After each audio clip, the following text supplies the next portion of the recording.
বন্ধুরা, আজকে আমি যা নিয়ে এসেছি এটা দেখে তো পাড়ার জ্যাঠারা অজ্ঞান হয়ে যাবে। আমাদের এলাকায় আমরা ছোটবেলা থেকে এটাকে কি বলতাম জানেন? ব্যাঙের ছাতা।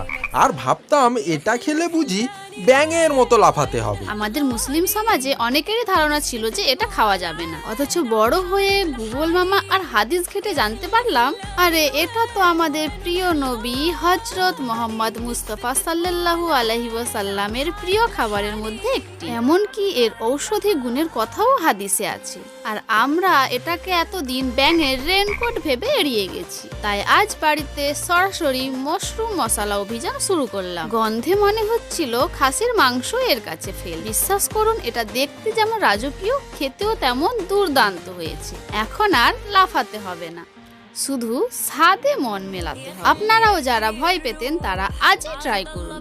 ব্যাঙের ছাতা নয়, এটা স্বাদের রাজা।